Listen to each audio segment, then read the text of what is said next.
Powerful comets plow through our solar system by the trillions.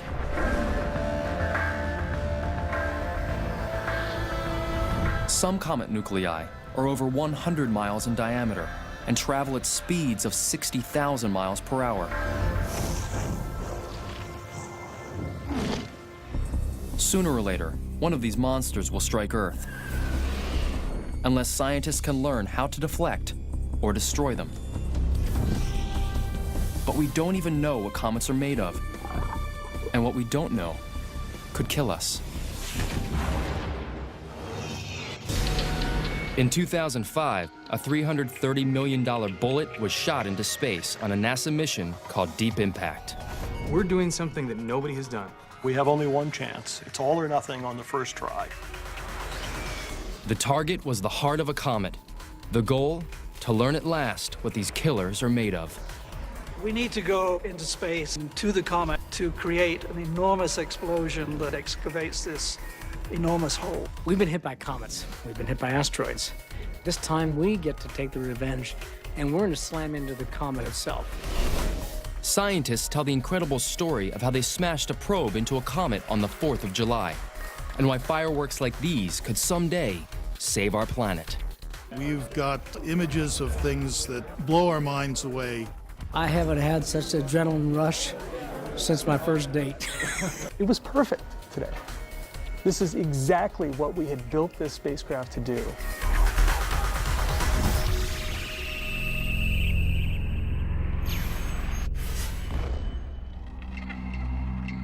The odds of an Earth-comet collision are astronomically low, and astronomers hope they stay that way. The reason they fear these rogues from space was established not long ago, when a massive intruder broke into our cosmic backyard. You know, the rumor spread around that a comet was going to hit Jupiter, and since you haven't a clue what's going to happen, really, every astronomer in the world went out there to their telescope and looked. On July 16, 1994, astronomers tracked a comet named Shoemaker-Levy 9 as it raced towards Jupiter at a speed of 130,000 miles per hour. Jupiter is the largest member in our solar system. As Shoemaker-Levy closed in, the planet's gravitational forces tore the comet into colossal chunks.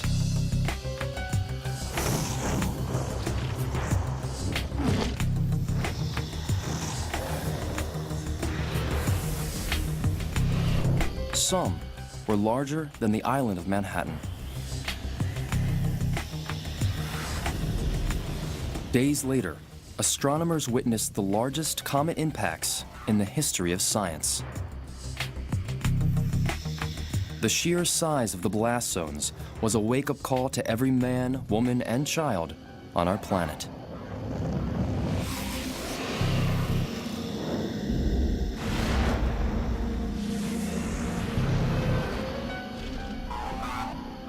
If you saw the images of Jupiter taken afterward, you see these spots. And those spots were comparable in size to the area of the Earth. Very big. And you could imagine that Earth was not isolated in the universe, that it's not perfectly safe. Bad things happen. And 50,000 years ago, they happened here, in the badlands of what today is northern Arizona. An asteroid fragment 80 feet in diameter punched a crater into the ground almost a mile across and 500 feet deep. The impact explosion equaled the force of 1,000 Hiroshima bombs. But on the sliding scale of planetary disasters, Earth was lucky, according to impact specialist Peter Schultz. And almost every planet in the solar system has one giant impact where if it had been a little bit bigger, it probably would have destroyed it. Oh my gosh. When you see this, you realize the power, just the enormous power, something that was quite small came in so fast, just takes your breath away. Asteroids are built from metals and rock. But no one really knows how to make a comet. One man was determined to find out. Astronomer Mike Belton believed that the only way to solve the mystery was to literally blast some clues from a speeding comet. We need to go into space and to the comet itself in order to see what's underneath the surface by colliding something with the comet to create an enormous explosion or liberation of energy that excavates this enormous hole. The plan calls for a spacecraft to perform a cosmic biopsy by firing a high-tech projectile into the heart of the comet. But would the patient cooperate? To find out, Belton consulted a doctor of sorts, impact physicist Jay Malash. He came to me in my office and said, if I ran a 500-kilogram spacecraft into a comet at 10 kilometers a second, how big a hole would it make? And I did some simple calculations, and we came up with the answer that it might blow a hole 300 to 500 feet in diameter and probably 50 to 100 feet deep. At that, Mike said, aha, we have a mission. So in 1999, NASA began a project called Deep Impact, a preemptive attack on a comet to finally see what the monsters were made of. We've been hit by comets. We've been hit by asteroids. This time we get to take the revenge, and we're going to slam into the comet itself. Schultz joined a team of astronomers, astrophysicists, and engineers assembled by NASA. Their mission began in a conference room and would hopefully end 6 years later on the surface of a comet. Feed them into the sequence, but we got to get that schedule laid out. I think fundamentally we agree. The Deep Impact spacecraft will travel at a cruising speed of 64,000 miles per hour for approximately 170 days. Onboard computers will update scientists each step of the way, with the craft's position relative to the Earth, the Sun, and the stars. The goal is to intercept a comet moving through space and launch a probe called an impactor directly into the comet's path. The collision should generate a mountain of data, providing clues to the secret ingredients of comets. Assuming, of course, that the navigational systems put the ship in optimal position for the big shot. The lockup rates on the 10 bits per second low unit and are very long. We've had flybys of comets before, of course. Those missions were difficult, but nothing compared to the Deep Impact mission where you're actually trying to hit it. It's sort of like trying to pick off a bug in mid-flight with a bullet shot.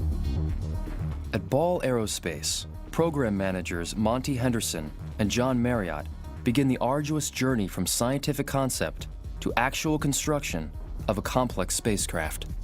What happens is you sit down with the different scientists and they will explain what their ideas are. And they seem so foreign, so difficult, near impossible. You leave the meetings kind of scratching your head going, oh, okay, what can I do about this? So let me get this straight.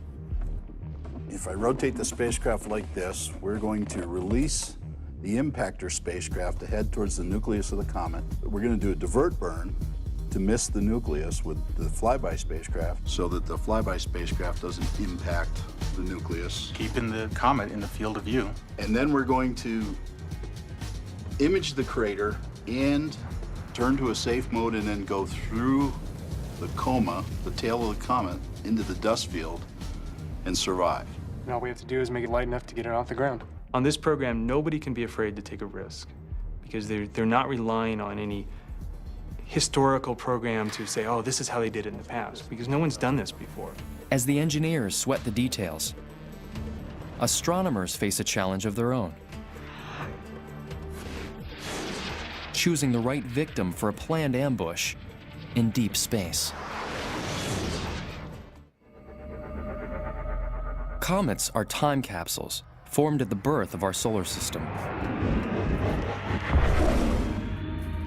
4.5 billion years ago, a great cloud of dust and gas congealed, forming the inner planets.